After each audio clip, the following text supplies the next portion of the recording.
Hi everyone and welcome to a new video where I will be talking about 5 cards that are going to be coming out in the next set that I really think should have been a secret layer instead. So you're probably wondering, what are the 5 cards I'm talking about? So in Phyrexia All Will Be One, they are releasing 5 Praetor cards in a kind of really sketchy old art with a banner in the background and a really cool design of them. And it is the 5 Praetors that will be getting kind of reprints from each set they're coming out. So it's the new version of all 5 Praetors that will be coming out in the next set in this old art. And if you don't know what these 5 Praetors are, I'll be putting them on screen and reading them out now.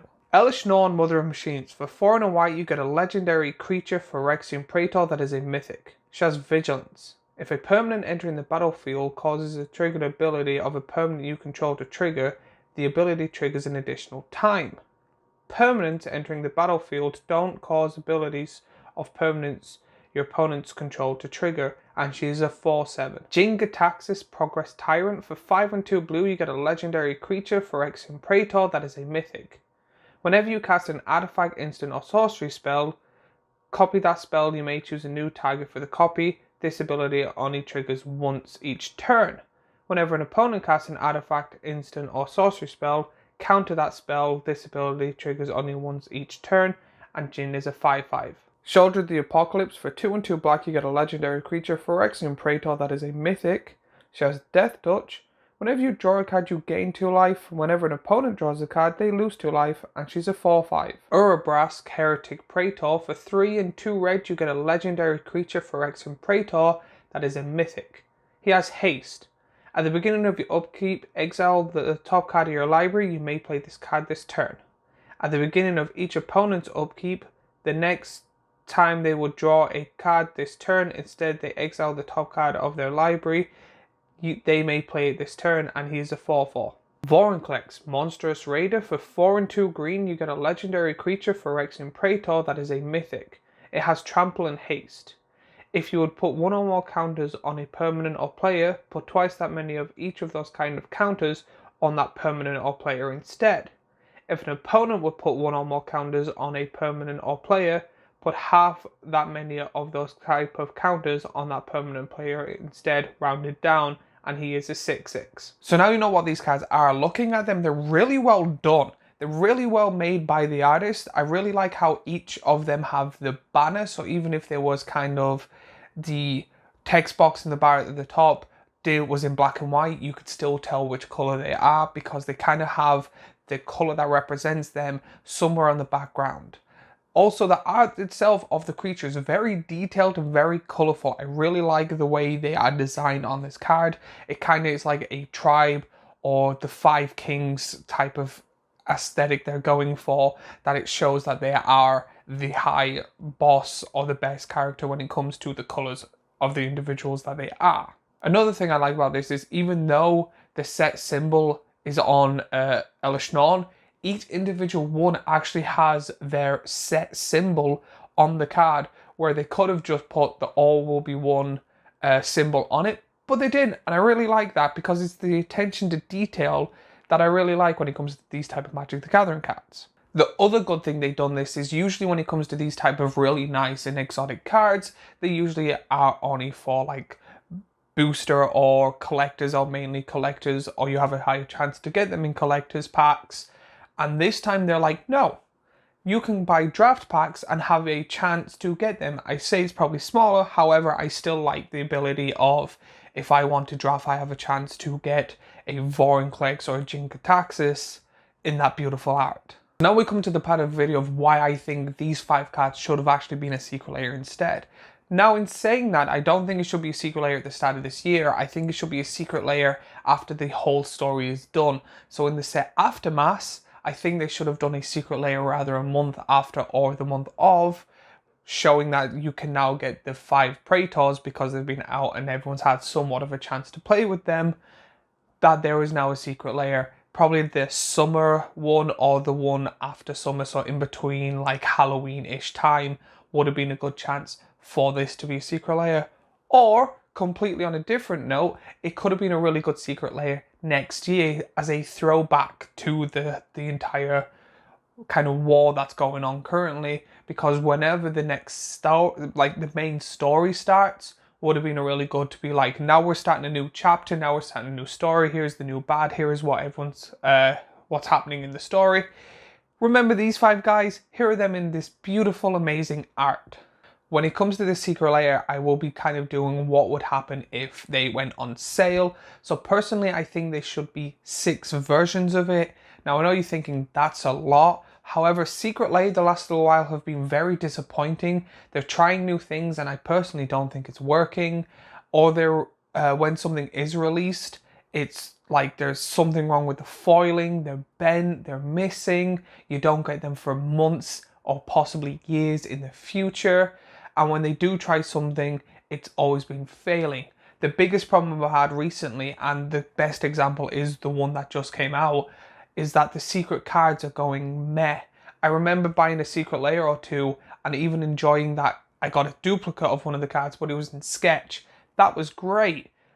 But the slivers and the stained glass planeswalkers was really good at the start. And now I'm just like meh towards them because I know everyone has every version of all of them, which is completely fine. However, when they do release a really good Secret Lair, like that is a full set one, like if it's 5 random cards in a random art, having a sliver or something like that as the secret card is completely fine.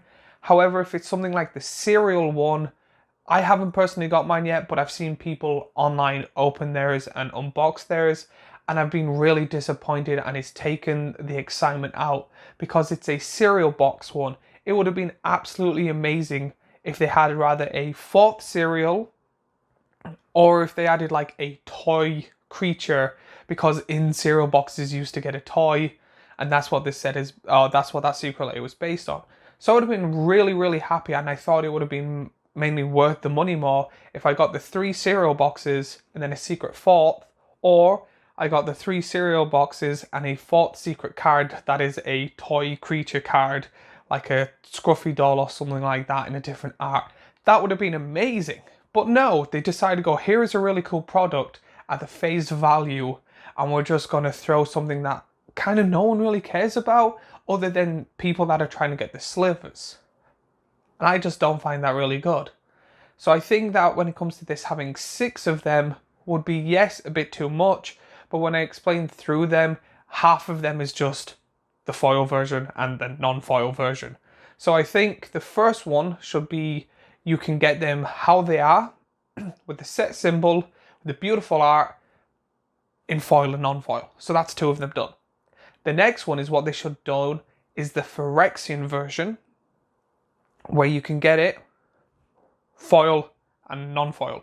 So you get the new ones in the Phyrexian in the same art. And then the last 2 is more of a bundle where you can get all of them, so the 5 of them, and then the 5 older ones in that art style. So you get 2 Vorinclexes, 2 Jins, 2 Elishnons, 2 Shouldreds, and 2 Embercools. Urabrask, that's it. Get all 10 of them in both of their cards in that art in Phyrexian. Because even though there is the 5 in Phyrexian of the old one, it would have been cool if they'd done a really big kind of, because the story's finished, here is our big final prize, big final reward for people that do love this. And I know, personally, I would also be annoyed that they are reprinting the Phyrexian old ones, but in a newer art. However, I'll be more likely to still buy it, even though I would have 2 versions of the old ones. But that art is absolutely amazing that I would be like, it's worth. However, if they did do that, they would have to do the stupid thing that they did, which I don't personally like, with the Scarab God. However, it comes with the bundle. So if you buy this bundle, you get a card in that art style, or a card that is to do all with Phyrexia, or hinting to the next story. Like maybe something like in a Phyrexian arena in that art. That's just a card from the top of my head. There's many cards it could have been. However, when it comes to the Secret Lairs, I think a bundle would have been better, or the Scarab God thing would have been better if you got a bundle, not just spent 200 quid. If you got a bundle and it came with it and had something to do with the bundle, I'm more likely to buy the bundle, especially if the bundle is all about the same thing. And while I'm kind of on the topic, I also think what they should do, and again, this is just my own thoughts and opinions. If you don't like and agree, please let me know, because I would like to have a conversation when it comes to this stuff. Is I personally think they should have the 10 new planeswalkers as 2 secret layers. So you get the non-completed and the completed planeswalkers in rather 2 bundles in foil and non-foil, or the whole bundle, and get a what if Bolus was completed card. Would have been amazing. But as always, I've just been making this fake secret layer that they will probably never do, because they kind of been messing up a lot the last year or two, and I don't know why. It just seems to be that personally, my own opinion is that the business side of it is not knowing what the product is. They just go, this will make you money, and the people that actually make and care about the story don't have a say. That's what usually happens when I've seen businesses and stuff like that. But as always, let me know what you think about this fake secret layer in the comments down below. Let me think what secret layers you would like to make yourself. If you were able to make a secret layer and sell it, what do you think you would make? I would like to know in the comments down below. But as always, remember to like, comment, subscribe, follow me on all my social media and all that other stuff. Share my stuff, comment, everything possible. It really does help, and I really love how my channel's growing. I just kind of wanted to speed it up a bit, to be honest. But as always, I will see you in the next video. Also, if you liked my opinion when it came to this, I also done a video on Dominaria Remastered, where I gave my thoughts and opinions on the entire set. That will be put on screen now. And then underneath is a playlist of just Magic the Gathering content I have made. I have also made commander classes and stuff like that, so please go check that out.